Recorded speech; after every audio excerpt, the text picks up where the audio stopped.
আসসালামু আলাইকুম। আরও একটি ক্লাস নিয়ে আপনাদের সামনে হাজির হলাম। আমি নাসির তামজিদ, ইংলিশ ইনস্ট্রাক্টর, পড়াশোনা করছি ঢাকা বিশ্ববিদ্যালয়ের ইংরেজি বিভাগে। এবং আজকে আমরা ইংরেজির তিনটি খুব গুরুত্বপূর্ণ টার্ম নিয়ে আলোচনা করব। একটি হচ্ছে ইনফিনিটিভ, আরেকটি হচ্ছে পার্টিসিপল, আরেকটি হচ্ছে জিরান্ড। আপনারা জানেন যে এই তিনটি টার্ম কিন্তু প্রতিনিয়তই বিভিন্ন ধরনের গ্রামাটিক্যাল রুলস বুঝতে গেলে আমাদের অত্যন্ত প্রয়োজনীয় ব্যাপার হয়ে দাঁড়ায়। কিন্তু দুঃখের বিষয় হচ্ছে এই তিনটি বিষয়ের মধ্যে বেশ কিছু প্যাচ আছে এবং আমরা বারবার ভুলে যাই। তাই যদি ভুলে যেতে না চাই আর যদি ভালোভাবে মনে রাখতে চাই তাহলে এই ক্লাসটি আপনারা শুরু থেকে শেষ পর্যন্ত দেখবেন। শুরুতেই যদি ইনফিনিটিভ নিয়ে কথা বলতে চাই তাহলে খেয়াল রাখতে হবে যে টু প্লাস V1 বা ভার্বের বেস ফরম্যাটকে আমরা বলছি ইনফিনিটিভ। যেরকম to do, to play, to work, to go, to sleep, to eat, এই ধরনের ব্যাপারগুলোকে আমরা বলছি হচ্ছে ইনফিনিটিভ। আমরা একটা এক্সাম্পল দিয়ে দেখে নিচ্ছি।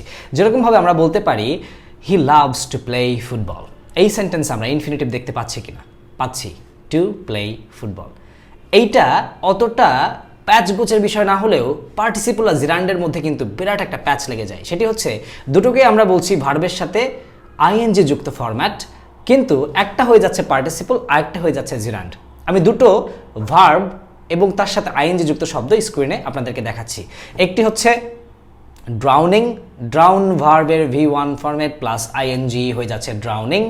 আরেকটি হচ্ছে সুইমিং, সুইম ভার্বের V1 প্লাস আইএনজি সুইমিং।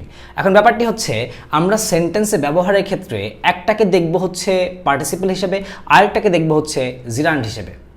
শুরুতে একটা কথা বলে নেই, একটা শব্দকে আমরা পার্টিসিপল বলবো তখন যখন শব্দটি ভার্বের সাথে আইএনজি যুক্ত কিন্তু কাজ করছে অ্যাডজেক্টিভের মতো। আরেকটি শব্দকে আমরা পার্টিসিপল না বলে জিরান্ড বলবো তখন যখন শব্দটি ভার্বের সাথে আইএনজি যুক্ত ঠিকই আছে কিন্তু কাজ করছে নাউনের মতো। সুতরাং সহজ ভাষায় বলতে গেলে পার্টিসিপল হচ্ছে অ্যাডজেক্টিভের কাজ করে, জিরান্ড হচ্ছে নাউনের কাজ করে। দুটো এক্সাম্পল দিয়ে আমরা ব্যাপারটা ক্লিয়ার হয়ে নেব। এখন দেখুন example number 1, I saw a drowning man.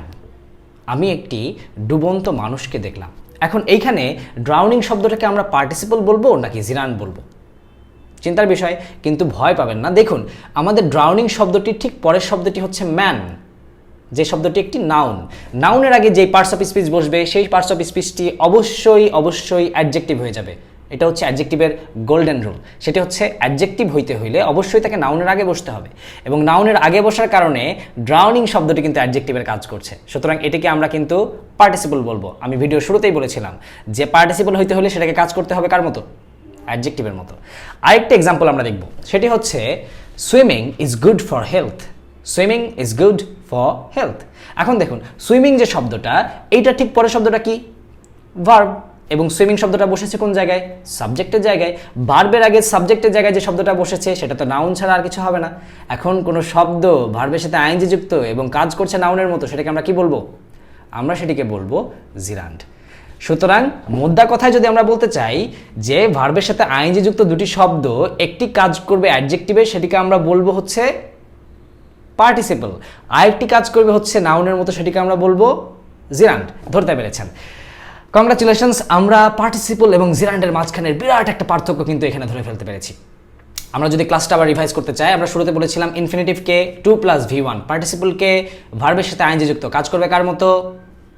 অ্যাডজেক্টিভের মতো। আরেকটা কি? জিরান্ড, এটা কাজ করবে কার মতো? নাউনের মতো। আশা করি ক্লাসটি সবার ভালো লেগেছে।